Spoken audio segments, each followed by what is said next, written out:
Messieurs les ambassadeurs, Mesdames, Messieurs, intervenants, participants, chers étudiants, futurs entrepreneurs, futures élites, nous allons démarrer ce colloque sur la e-réputation dans le cadre de la semaine de la francophonie. Le recteur, le professeur Jean-Marc Laveste, participe à la réunion des recteurs de l'AUF et s'excuse de son absence. Je voudrais remercier en particulier l'UGAB qui nous permet d'être dans cette salle magnifique pour pouvoir débattre de manière interactive, car ce que je disais, c'est que ce sont des participants, vous allez participer, interagir. Les étudiants ont préparé des cas qui vont ouvrir chaque session du colloque. Je vais laisser la parole à son Excellence, Monsieur l'ambassadeur Lukas Gasser, ambassadeur de Suisse en République d'Arménie, qui participe à ce colloque. Merci.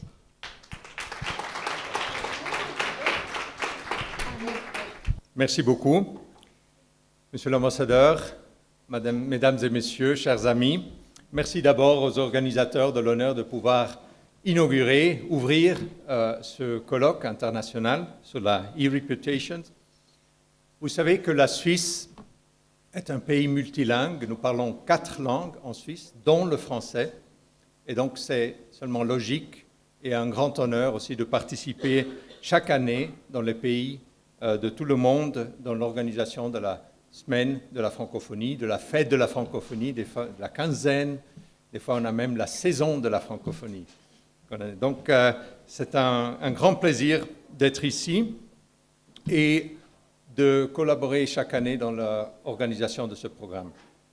L'Arménie, je voudrais dire que c'est un pays particulièrement réceptif pour tout ce que nous faisons dans le cadre de la francophonie. C'est clair que nous organisons des événements dans la littérature, dans le film, la musique, les arts plastiques. C'est les domaines classiques où chaque pays, membre de la francophonie, contribue à l'élaboration d'un programme. Mais en Arménie, on peut faire plus. On peut aussi aller dans des domaines qui sont moins classiques, qui sont innovateurs, et je crois que c'est le cas aujourd'hui. Nous pouvons travailler dans l'économie, par exemple, dans la politique, dans les questions sociales. Et l'année passée, en 2016, dans cette salle ici, la Suisse a organisé un colloque sur les villes intelligentes, les Smart Cities, avec un grand succès aussi. Et cette année, donc, nous sommes fiers d'être associés à cette conférence. Vous savez que la Suisse, en matière de réputation, elle a eu le privilège d'une continuité historique, mais aussi d'un placement géographique, je dirais, qui a beaucoup aidé à notre réputation. Donc c'est une réputation qui aujourd'hui est connue mondialement. Elle se base, entre autres, sur la précision, sur la fiabilité et sur la discrétion. Et je crois que ça, c'est 3 domaines qui nous aident beaucoup aussi dans la transition à l'économie numérique, au développement de la Suisse comme place tournante, comme plateforme des technologies de l'information. Donc ça, c'est quelque chose où nous avons une réputation que nous pouvons déjà construire dessus. Et c'est intéressant de voir que des entreprises globales, mais même des entreprises arméniennes, utilisent la place suisse pour participer aussi dans cette réputation, pour bénéficier d'une partie des opérations qu'ils ont en Suisse pour construire et se créer une réputation. Ça nous honore, naturellement, et dans le sujet que nous traitons aujourd'hui, je crois que l'Arménie a un excellent potentiel si nous parlons de l'industrie informatique, de la technologie de l'information. C'est un excellent potentiel qu'elle a su construire en 25 ans d'indépendance. C'est vraiment un achèvement notable avec une certaine tradition soviétique qui existait déjà ici. Pour ce qui est de la réputation, l'Arménie a une excellente réputation aussi, surtout pour nous, les amateurs de l'histoire, les amateurs des langues, ceux qui s'intéressent à l'histoire de la chrétienté. Peut-être, globalement, dans le public mondial, elle a quand même un défi pour se faire connaître, pour se faire valoir. Et je crois que l'industrie technologique, l'industrie de l'informatique est un atout très particulier que l'Arménie a, qu'elle peut combiner, qu'elle peut utiliser pour développer cette réputation qui lui sera très, très utile dans le futur. Et je crois que c'est cela qui fait notre colloque aujourd'hui particulièrement idoné et particulièrement intéressant pour l'Arménie. Merci beaucoup encore aux organisateurs, merci à l'UFAR, merci à l'ambassade de France, qui est toujours un partenaire très, très intéressant et avec une très, très bonne collaboration de la francophonie pour nous ici, en Arménie. Et je voudrais souhaiter à vous, mesdames, messieurs, aux participants, à tous les partenaires, un bon succès de ce colloque. Merci beaucoup.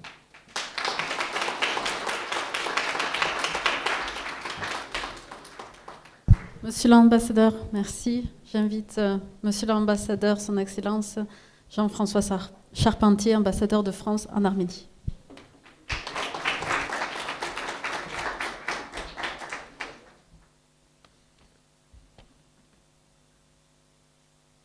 Monsieur l'ambassadeur, Madame la directrice de l'UGAP, Պարոն դեսպան, հարգարժան chers étudiants, բարեգործական ընկերության հայկական ընդհանուր ուրեմն տնօրեն, հարգելի հյուրեր, հարգելի ուսանողներ, particulièrement heureux de contribuer à l'ouverture de cette conférence dans le cadre de la quinzaine de la francophonie. Car c'est un événement qui résume très bien l'esprit du partenariat francophone de cette édition 2017. Et tout d'abord, cet événement d'aujourd'hui est co-organisé par la chaire Saint-Gor de l'Université française en Arménie, de l'UFAR. Donc je félicite toute l'équipe de l'UFAR pour avoir réuni ce premier colloque international organisé en Arménie sur l'e-réputation et les enjeux de la gestion et de la protection par l'entreprise et par l'individu, pour l'entreprise et pour l'individu. Ensuite, je souhaite remercier l'ambassade de Suisse et mon collègue et ami l'ambassadeur Lucas Gassar pour cette initiative qui est, je trouve, un partenariat particulièrement fructueux entre nos deux ambassades autour du thème de la francophonie. Et enfin, cette conférence inaugure un cycle de 3 rencontres durant cette quinzaine de la francophonie qui a accepté d'accueillir l'UGAP, arménienne de bienfaisance. Et donc c'est la première d'une série de 3 rencontres dans le cadre de cette quinzaine de la francophonie autour du numérique et des nouvelles technologies. Les 2 autres rencontres porteront vendredi sur les perspectives de l'éducation numérique en arménien comme en français, et jeudi de la semaine prochaine, le 23, sur les startups francophones et l'innovation numérique. En choisissant ces thématiques, nous avons souhaité d'abord être au plus proche d'un secteur qui est particulièrement dynamique en Arménie, le secteur du numérique, mais également être à la croisée de plusieurs problématiques très importantes dans notre société, qui sont des problématiques à la fois culturelles, juridiques, économiques et évidemment sociales. Donc nous avons vraiment considéré que c'était un sujet qu'il était important de traiter avec vous dans le cadre de cette quinzaine de la francophonie. Voilà, donc il me reste simplement à vous souhaiter d'excellents travaux et une bonne journée.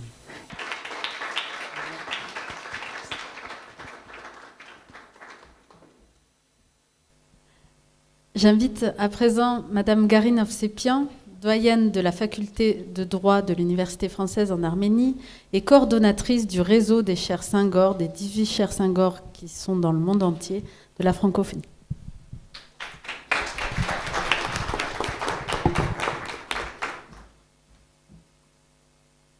Արև ձեզ, ֆրանսերեն պիտի անեմ իմ առաջին խոսքը, բացման խոսքը, je vais parler en français.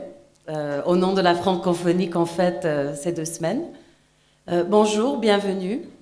Comme l'a mentionné Alexandra, l'Arménie fait partie d'un tout petit réseau de 18 chers Senghor à travers le monde. Alors c'est quand même un privilège pour l'Arménie de pouvoir porter le cher Senghor. Et à titre de représentante de l'Université française en Arménie, au nom de l'UFAR, on est fiers de prendre cette responsabilité de mener la chaire Senghor de la francophonie en Arménie.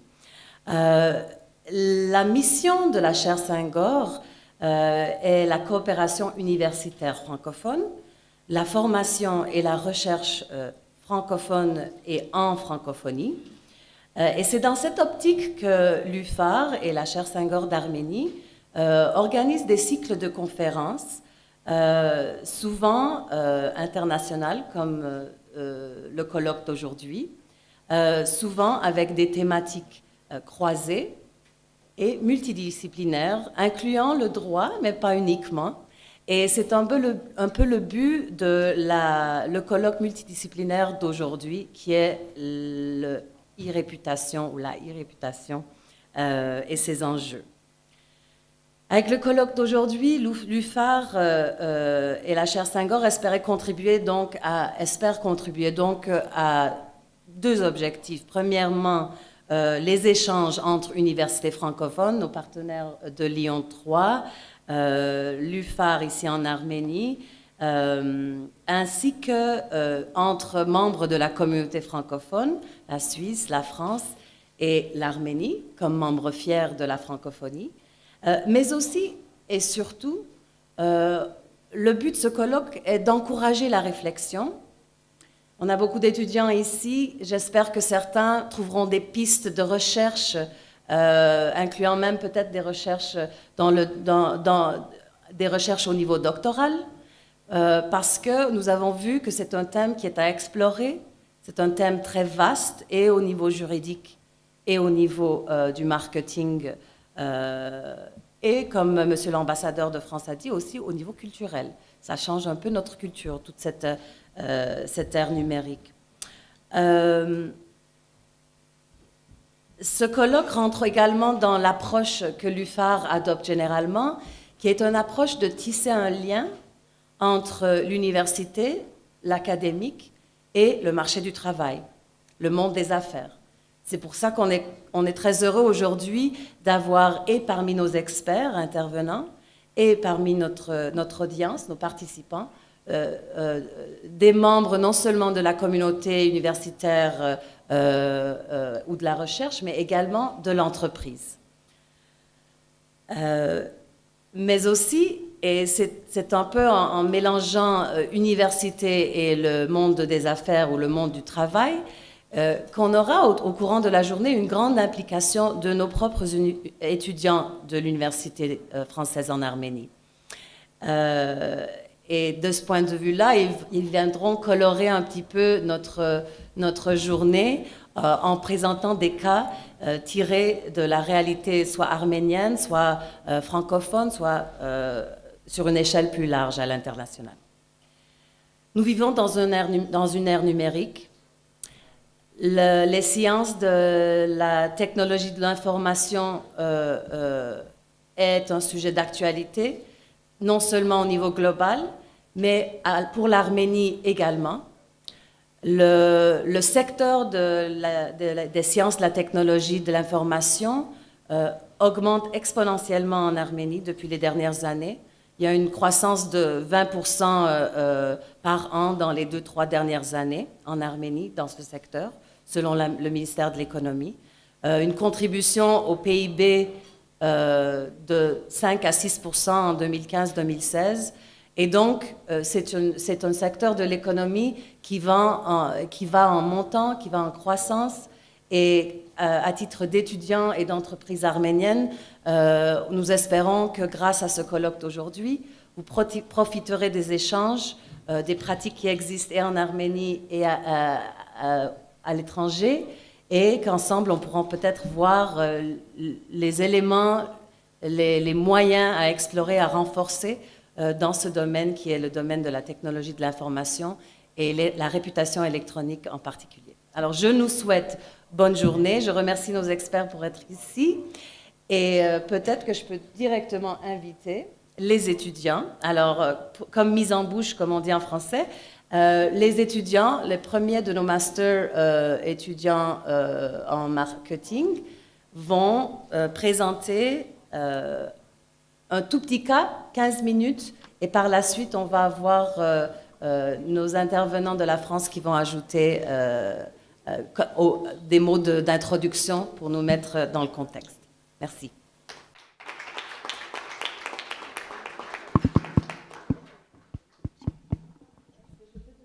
Je dois demander aux assistants d'aider à déplacer ça.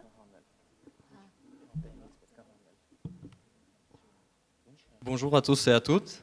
Je m'appelle Anatolie et les 3 filles avec moi, c'est Iveta, Annie et Greta. Nous sommes les étudiants de l'Université française en Arménie, en Master 1 en Marketing et Vente. Et aujourd'hui, nous allons vous présenter le cas sur l'e-réputation, le cas de l'entreprise La Redoute. Nous commencerons par la présentation de l'entreprise. La Redoute est leader française du e-commerce en mode et en maison. Quelques chiffres clés de l'entreprise. Le chiffre d'affaires de l'entreprise est 750 millions d'euros, dont 91% est présenté sur le web. En plus, il y a 7 millions de visiteurs sur le site officiel laredoute.fr. L'entreprise est très active sur les réseaux sociaux et elle a 3 millions de fans sur Facebook. Et ce qui est le plus important, c'est que presque tout le monde connaît cette marque du e-commerce et le taux de notoriété de 99% parmi les gens de 18 à 65 ans. Donc, qu'est-ce qu'on voit sur cette photo? Bah oui, il y a les enfants, la mer, le soleil, mais si on regarde attentivement, en derrière-plan, il y a un petit détail, un homme nu.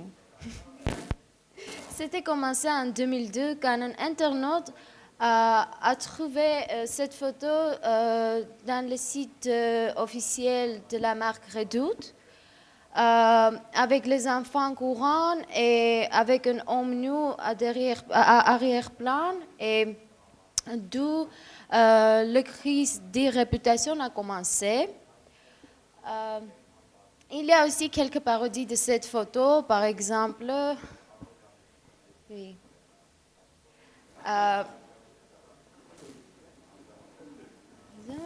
Par exemple, le ex-président de France, M. Sarkozy, le concurrent de la Redoute, H&M, et les autres.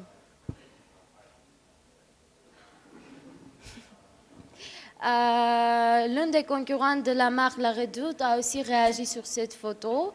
Il a pris la photo de homme nu et réclamé ses maillots de bain sur Facebook.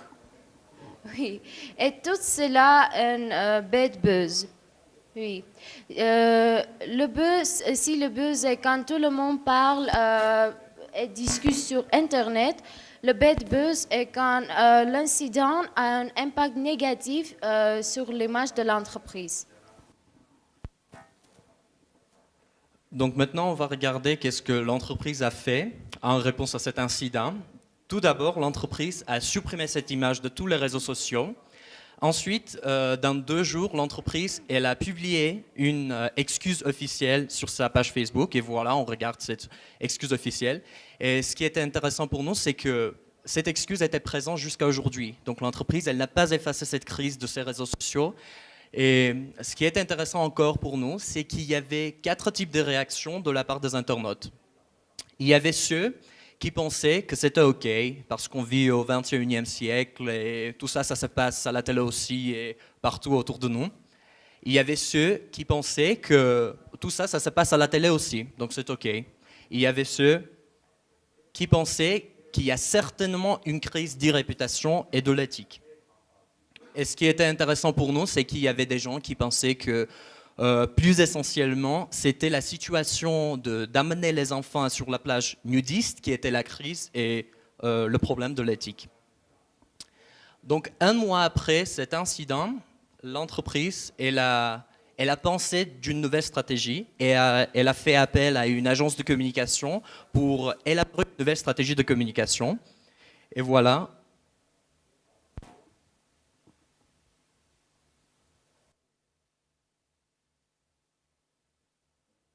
Bonjour. Au début du mois, un internaute a repéré sur notre site laredoute.fr une photo représentant des enfants sur une plage avec un malencontreux détail en arrière-plan, un homme nu.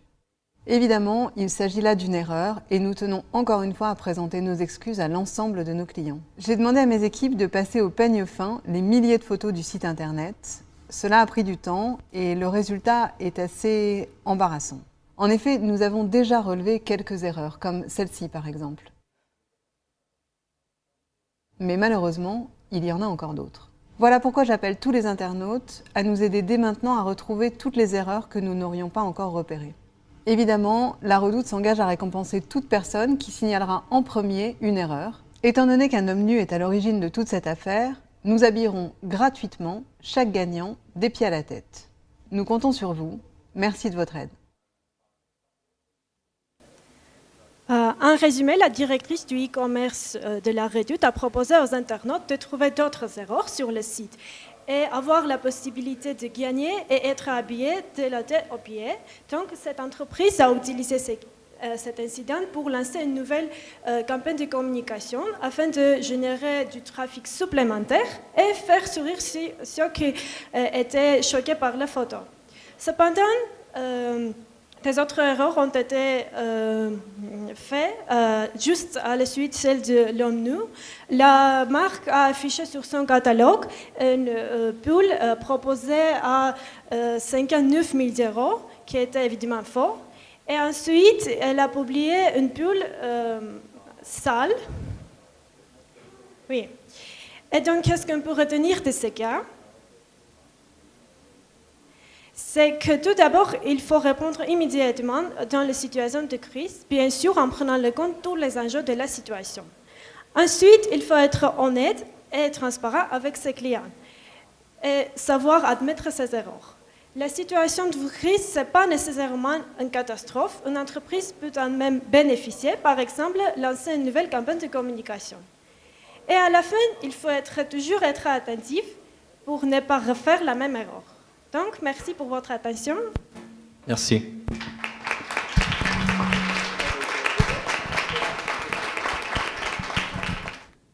Merci aux étudiants pour leur présentation. On se rend bien compte des enjeux que représente la e-réputation aujourd'hui pour les entreprises et la manière dont il faut peut-être aborder la question de la protection, mais aussi de l'utilisation de cette réputation. Donc, j'invite maintenant nos collaborateurs de Lyon 3 à nous faire un petit cadrage pour poser le décor, planter le décor. Voilà. Merci. Pardon. Peggy Aubert, donc, qui dirige une école de commerce à la Chambre de commerce et de l'industrie de Valence. Je te laisse la parole. Bon, je vais me représenter. Déjà, merci en tout cas de votre confiance et je suis très heureuse de participer aujourd'hui à ce colloque. J'ai été enchantée également de travailler avec les étudiants dont je suis très fière et qui ont donné le ton, en tout cas, à ce début de colloque. Je souligne juste qu'ils ont beaucoup travaillé ces présentations, qu'ils se sont beaucoup impliqués et qu'ils ont fait vraiment un travail remarquable. Et je les félicite vraiment pour ce résultat. Alors, pour illustrer nos propos, je trouvais que ça parlait bien par l'image. Donc, voici une première photo de 2005 disparition d'un pape, hein, Jean-Paul II disparaît, et on voit, alors je vais essayer de me servir des outils correctement, on voit, oui ça y est, on voit le téléphone, vous savez le fameux téléphone à clapet qu'on avait il y a quelque temps, à ce moment-là sur la photo. Et vous pouvez comparer ensuite, si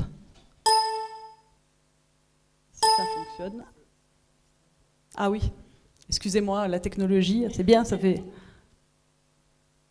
Sur la deuxième photo, vous voyez quelques années après, une vraie différence avec, bien entendu, notre nouveau pape, pape François, où vous voyez que les outils sont différents, et également l'approche est différente.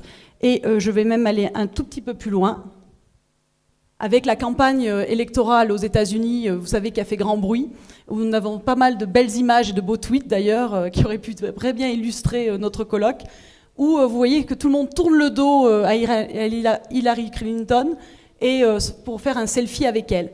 Et ça montre bien également l'évolution culturelle et sociale de notre société, telle qui a été décrite par l'ambassadeur de France tout à l'heure. Alors, tout ça pour revenir à la notion, hein, ce qui nous intéresse aujourd'hui, sur une définition de la notion d'irréputation. La réputation, c'est quelque chose qui a existé tout le temps, hein, et qui a été d'ailleurs, et on le verra, protégé aussi. Ce qui change, et on le verra avec Internet, c'est peut-être la dimension. Alors, l'irréputation, vous allez le trouver sous différents termes. Identité numérique, image de marque sur Internet, cyber-réputation, web-réputation. Si on donnait une définition marketing je dirais de la irréputation, c'est vraiment cette opinion positive ou négative. Alors pourquoi rarement neutre? Parce que si on ne parle pas de vous sur le web, c'est pas forcément bon signe, en tout cas pour une marque ou une entreprise. Donc qui est émise par le public, ça peut être une personne, donc on en parlera, un groupe, une organisation, une marque, un produit, un service. Et les différents cas illustreront ces différentes situations. Est-ce que c'est une opportunité? Est-ce que c'est un risque? Comment doit-il être traité? On le verra, ça peut être également les deux. Je vais peut-être inviter Guillaume à nous donner, lui, sa notion et en tout cas sa définition de ce qu'est la e-réputation. Merci Peggy. Bonjour à tous. Je voudrais en guise d'introduction dire un petit mot de remerciement pour vous dire tout le plaisir que j'ai à être présent à nouveau dans le cadre de ces manifestations. Je voudrais remercier Alexandra, Garine, Nera, Peggy. C'était un travail d'équipe, une belle équipe pour un beau travail, j'oserais dire. En tout cas, c'est mon point de vue. Je ne sais pas s'il sera partagé. Effectivement, en complément de la délimitation que le marketing nous permet de faire, il est utile d'essayer de préciser un petit peu ce que peut être, d'un point de vue juridique, la e-réputation. Et en tout cas, pour le droit, la chose est très simple. La e-réputation n'existe pas. Alors, le propos peut être un peu provoquant, un peu taquin. On peut penser peut-être que l'intervenant est fatigué ou provocateur s'il dit cela. Et vous pouvez peut-être vous dire que si la e-réputation n'existe pas en droit, pourquoi organise-t-on un colloque pour en parler, notamment d'un point de vue juridique? Eh bien, je persiste et je signe. La e-réputation n'existe pas en droit, comme la réputation n'existe pas en droit. Précisons quand même mon propos. La e-réputation n'est pas une notion juridique. C'est une notion sociale, c'est une notion culturelle, c'est une notion psychologique, c'est une notion marketing et des sciences de gestion, bien sûr. Mais ce n'est pas une notion juridique en soi. Ça n'empêche pas pour autant le droit de réguler la e-réputation et la notion de réputation de manière globale. Quelques exemples pour décentrer un petit peu le débat, mais pour vous permettre de le comprendre par analogie. Moi qui suis spécialisé en droit de la santé, ça n'a strictement rien à voir.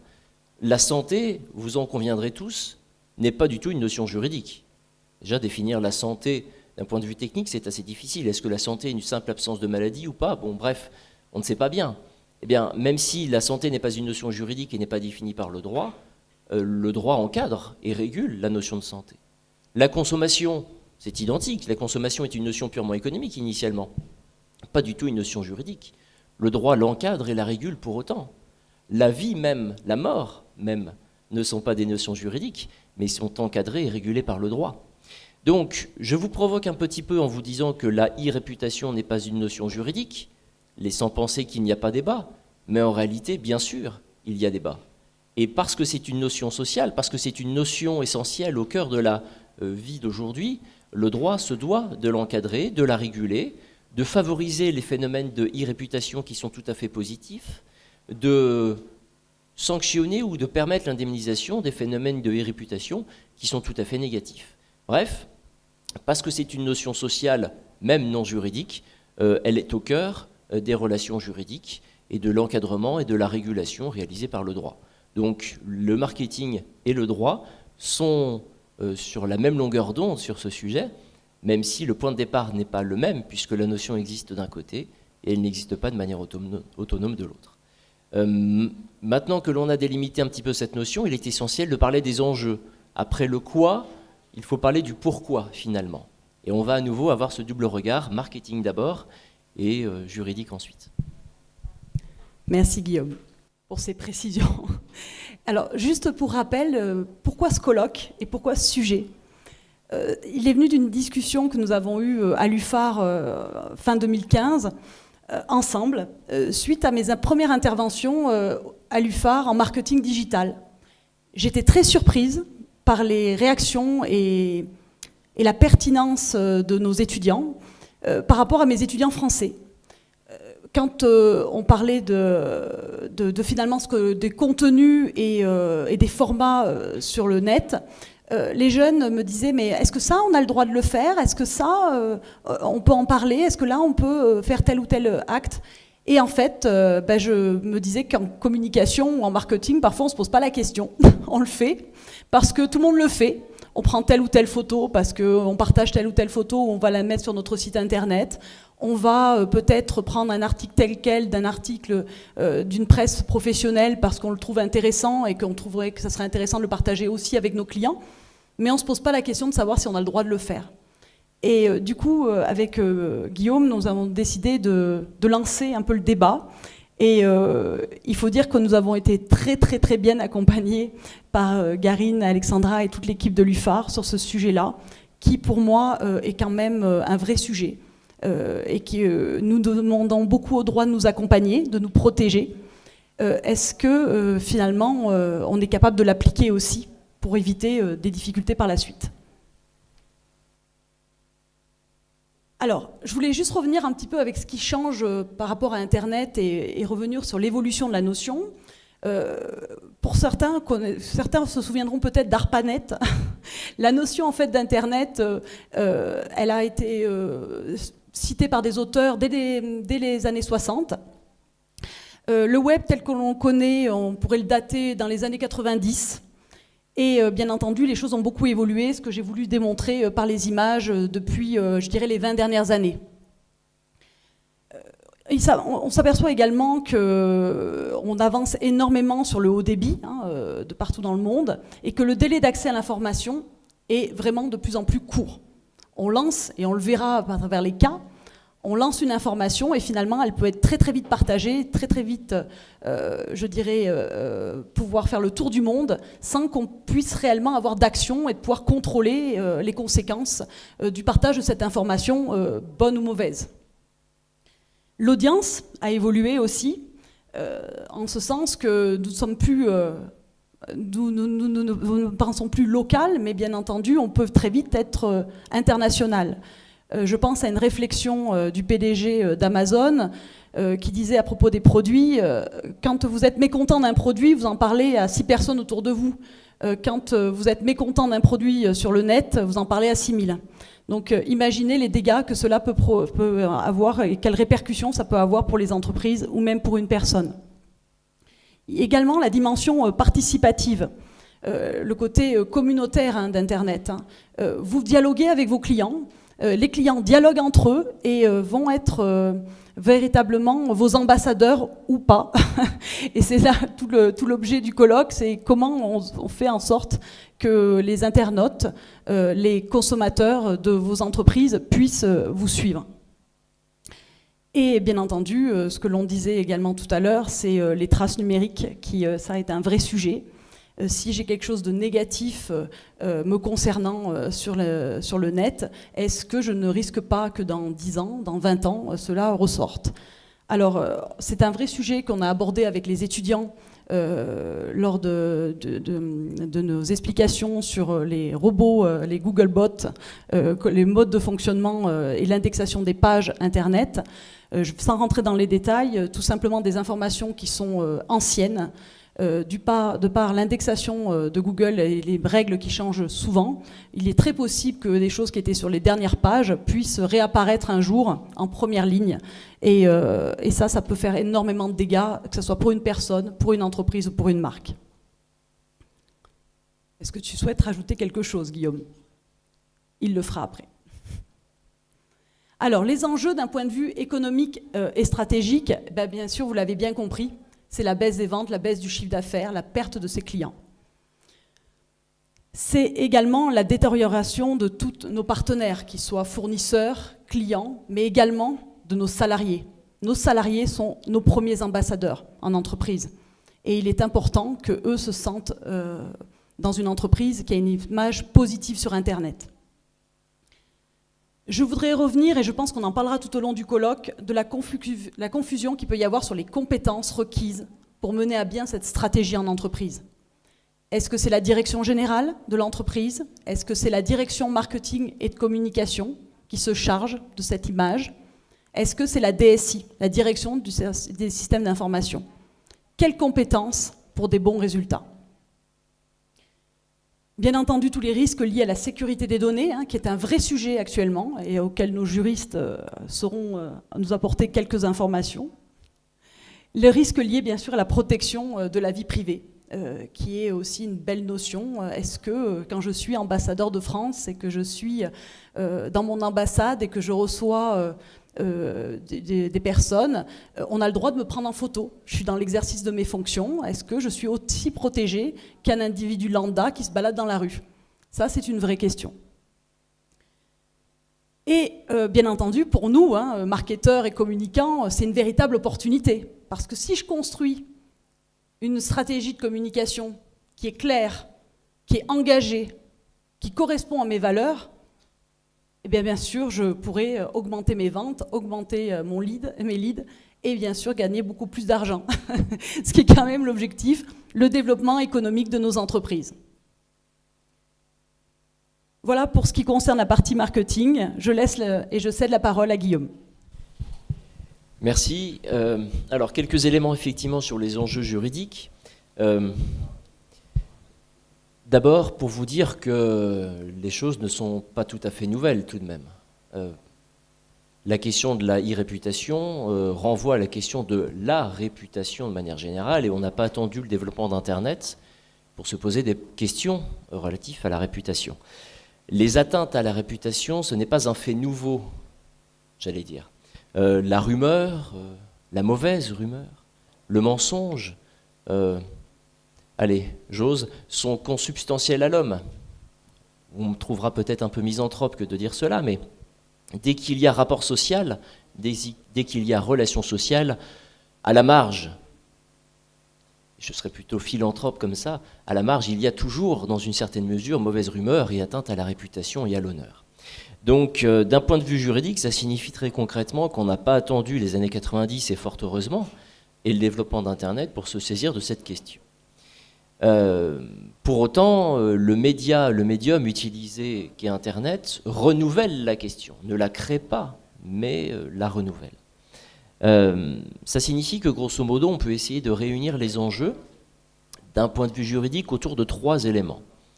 Le premier élément est lié aux médias utilisés, aux médiums utilisés, je vous le disais, et j'ai des remarques à faire qui sont assez convergentes par rapport à ce que Peggy vous disait. C'est intéressant d'ailleurs, lorsque hier soir on a échangé sur nos présentations, on s'est rendu compte, sans l'imaginer, qu'en fait ce qu'on disait c'était sur ce point-là quasiment identique, ce qui fait qu'a priori on ne se trompe pas trop, ou en tout cas si on se trompe on est 2 à se tromper. C'est une forme de solidarité. Donc ce qui fait effectivement la nouveauté ici, c'est qu'on a avec Internet une particulière rapidité de diffusion, à la différence de médias papier par exemple, que l'on a un nombre de destinataires potentiels très très important. Alors on disait 6 ou 6 000, ou 6 millions, ou plus encore, ou 60 millions, l'échelle est infinie potentiellement. On a, et c'est probablement le plus important, une forme de permanence de l'information. C'est-à-dire que ce que j'écris dans un article de journal aujourd'hui, le journal sera oublié demain, s'il est journalier, s'il paraît quotidiennement, ou il ressortira peut-être parfois dans quelques archives, mais il aura une accessibilité bien relative. Alors qu'avec Internet, il y a une permanence de la diffusion et un constant renouvellement de la diffusion. C'est ce qui fait le caractère, pardon, un peu diabolique du médium utilisé lorsqu'il porte atteinte à la réputation d'une personne, qu'elle soit morale ou physique. Et il y a cette constance, ce constant renouvellement, notamment du fait des moteurs de recherche. Parce qu'une page Internet qui date d'il y a 10 ans, c'est-à-dire en termes d'actualité, en termes de diffusion, elle est perdue. Elle est perdue dans le fatras des pages Internet, mais le moteur de recherche nous permet de la retrouver et de lui donner une nouvelle actualité, de la ressortir de son méandre, en quelque sorte. Et puis, dernier élément, qui me paraît peut-être encore plus important, c'est que il me semble qu'il y a dans les mauvaises irréputations, dans les attaques à la irréputation, il y a parfois une intensité décuplée de celui qui porte atteinte à la réputation d'une autre personne. C'est-à-dire qu'il y a comme si finalement l'écran dépersonnifiait l'attaque et décomplexait celui qui attaque. J'ai un ordinateur face à moi, je vais déverser ma bile, je vais attaquer beaucoup plus facilement que si j'avais la personne face à moi. Et on voit des attaques d'une violence inouïe sur Internet, là où, de visu, on aurait quelque chose de plus patiné, plus nuancé ou de moins agressif et de moins violent. Et ça rend la question de la réputation encore plus importante d'un point de vue marketing, mais bien évidemment, de fait, d'un point de vue juridique tout autant. Ça, c'est le premier enjeu. Le deuxième enjeu, me semble-t-il, est que tout le monde est concerné par tout ça. Alors, plusieurs précisions. Tout le monde est concerné, c'est-à-dire tous les pays, quel que soit le pays, et la manifestation d'aujourd'hui le démontre, s'il en était besoin, la Suisse, la France, l'Arménie, mais cela peut être décliné à l'échelle de tous les pays, bien évidemment. Donc on est tous dans le même bateau, si vous me permettez une expression familière, pour dire qu'on est tous concernés. Et on est tous concernés, que l'on soit personne morale, une entreprise, ou personne physique, un salarié, un citoyen, que l'on soit une personne privée, une association, ou une personne publique, une université, une entreprise publique, les pouvoirs publics de manière générale. On est tout autant concerné que l'on soit, en somme, professionnel ou citoyen. Hein. Professionnel, ça va être la question de l'enseignant qui voit sa réputation salie sur un réseau social, du médecin qui voit ses consultations stigmatisées, du restaurateur, on le voit beaucoup, hein, les avis des consommateurs ou les faux avis des consommateurs sur des restaurants, sur des magasins, sur des professionnels de manière générale. Donc que le soit professionnel ou citoyen. Je parlais de l'enseignant sali, eh bien parlons de l'étudiant sali par quelqu'un d'autre, un étudiant potentiellement, ou qui que ce soit d'autre. C'est une question, bref, qui nous concerne tous, et c'est ce qui est intéressant dans ce colloque, de mon point de vue subjectif, c'est qu'il reflète, dans une certaine mesure en tout cas, la diversité des enjeux et des personnes concernées. Et un troisième enjeu qui est centré sur ce que j'appellerais le nécessaire sens de l'équilibre. Je m'explique. Un nécessaire sens de l'équilibre en termes de droits et de libertés fondamentaux, de droits fondamentaux et de libertés fondamentales, donc ce sont les droits et libertés fondamentaux, puisque lorsque je porte atteinte à la réputation de quelqu'un, j'exerce une liberté fondamentale qui est la liberté d'expression, qui est la liberté d'opinion. Je dis peut-être des choses qui sont négatives, qui sont critiquables, mais c'est ma liberté d'expression. Mais l'exercice de cette liberté d'expression porte atteinte à d'autres libertés, à d'autres droits, le droit au respect de la dignité, de l'individu, l'honneur, la réputation, l'image, les droits d'auteur, on en parlera tout à l'heure. Et tout l'enjeu pour le droit est de veiller au respect d'un équilibre entre ces différentes libertés fondamentales. Comment faire respecter l'une sans violer l'autre? C'est impossible. Si j'essaie de respecter le droit à l'honneur et la réputation, je vais forcément violer la liberté d'expression. Mais si vous me permettez, décidément c'est chronique, un peu de provocation, violer une liberté n'est pas un problème. C'est un juriste qui le dit. Ça dépend pourquoi et ça dépend comment. Est-ce que j'ai un objectif supérieur et louable qui me pousse à violer cette liberté? Oui, ici, je viole la liberté d'expression, mais pour protéger l'honneur d'un individu, la réputation d'un individu, l'objectif est supérieur, il est louable. Mais au-delà du pourquoi, cet objectif, il y a le comment, c'est-à-dire quels sont les moyens mis en œuvre pour respecter la liberté qui a été atteinte. Et là, c'est la question du caractère proportionné. C'est-à-dire que si je mets en prison 20 ans quelqu'un qui a diffamé, on peut imaginer que l'objectif soit toujours supérieur et louable, on peut au contraire imaginer que les moyens soient disproportionnés. Et dans ce cas-là, la liberté violée, qui est la liberté d'expression, l'est de manière inadaptée et démesurée, rompant le sens de l'équilibre. Donc le grand enjeu du droit est de faire respecter une liberté tout en violant naturellement une autre, mais, j'ose le dire, avec tact et mesure, avec juste et bonne proportion, en quelque sorte. Et c'est ce qui fait toute la difficulté, mais tout l'enjeu, parce qu'il y a derrière aussi un élément fondamental qui est le droit de critique. Nous sommes censés être dans nos différentes sociétés, dans une société démocratique, et le droit de critique est un élément essentiel. Et je voudrais faire une citation ici, qui est issue d'un livre de Beaumarchais qui s'appelle « Le mariage de Figaro », qui dit « Sans liberté de blâmer, il n'y a point d'éloge flatteur.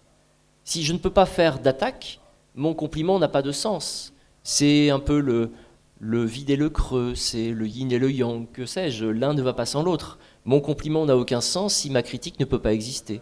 Ma critique n'a aucun sens si mon compliment ne peut pas exister. Donc pour avoir une bonne réputation, il faut qu'on puisse aussi exercer un droit de critique, mais à nouveau, sans porter atteinte aux libertés des autres individus, en tout cas de manière disproportionnée. Donc vous voyez que le droit, parce que c'est un observateur et un régulateur du fait social, est au cœur de ses préoccupations, parce que ça concerne les personnes, avec toute la diversité que j'ai indiquée, donc ça concerne le droit, effectivement. Voilà pour ces éléments qui nous permettaient, avec Peggy, de vous présenter un petit peu la notion, d'un point de vue marketing et juridique, les enjeux d'un point de vue juridique et marketing, et je crois qu'il nous faut donner la parole au modérateur pour la suite des événements. Merci à tous. C'est vrai que le cadre a bien été planté. Le droit observateur, régulateur, nécessaire à tout. Les enjeux de marketing qui sont croissants dans ce monde qui évolue si vite et que nous tous nous rencontrons, entreprises, universités, administrateurs. Nous allons passer à la partie suivante qui va entrer dans les détails juridiques et je vais appeler le cas d'étude, du coup. Je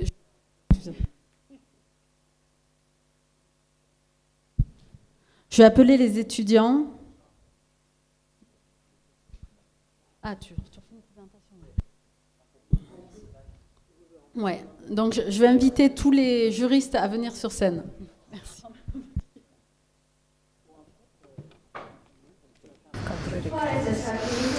Bonjour, chers invités. Alors, nous sommes aussi étudiants de l'Université française en Arménie, marketing master en première année, Mariam, Marie, Irazik et moi, qui s'appelle Siranouch. Est-ce que vous avez entendu parler du magazine Notem? Apparemment, donc, ce n'est pas tout le monde qui le connaît, donc il y a juste quelques années que le magasin existe dans le marché arménien et qui entame une activité dans le marché arménien. Alors il s'occupe de la vente d'électroménagers et il se présente dans les marchés B2B et B2C.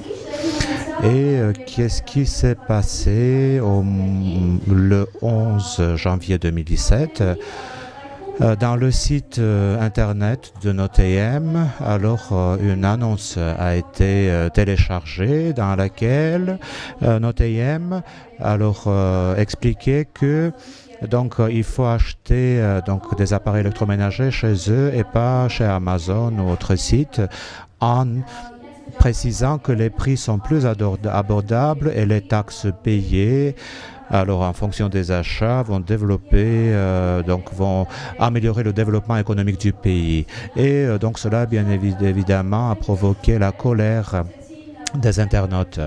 Alors, ils ont commencé à laisser des commentaires, des statuts sur leur page Facebook, ce qui a amené à des réactions inappropriées.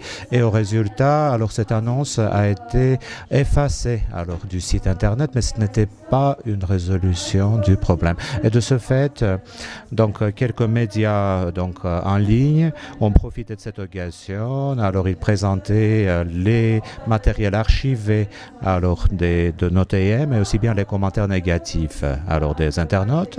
Et c'était alors une belle occasion pour donc quand même jouer sur la réputation alors des sites en question, et bien sûr c'était au détriment de nos TM dont la réputation commençait à dégringoler. Donc tout d'abord il faut dire que nos TM n'avaient pas fait donc une étude de marché et les risques donc liés à cet événement, ce qui a provoqué voilà la réaction du public. Et donc je voudrais ajouter aussi que l'annonce alors passée par nos TM a quand même diminué les ventes alors du site, et aussi bien la perte des consommateurs potentiel. Donc il faut dire que notre TM n'a pas de fabrication en Arménie, mais donc ce site s'occupe de la vente. Nous savons aussi bien que ce n'était pas l'unique situation scandaleuse alors qui s'est passée avec notre TM, oui, malheureusement, parce que en 2013, donc le même site sur sa page Facebook avait mis une annonce alors scandaleuse en offensant Rich Computers, donc une entreprise concurrentielle, et aussi bien alors un consommateur qui avait essayé d'acheter alors un ordinateur qui coûtait beaucoup plus cher. Mais notre TM a dû payer une amende, une pénalité qui représentait 1% de son chiffre d'affaires annuel. Et alors ce cas peut présenter à la perfection que de nos jours, les annonces qui doivent passer sur les sites internet alors doivent être bien étudiées. Et Maria, est-ce que tu vois une différence entre les deux ordinateurs portables? À vrai dire, non. Et d'où est-ce que tu allais acheter donc ton ordinateur, donc en fonction de mon choix. Donc en réalité, il ne faut pas mettre des limites devant les gens et ne pas donner la possibilité de choix. On vous remercie.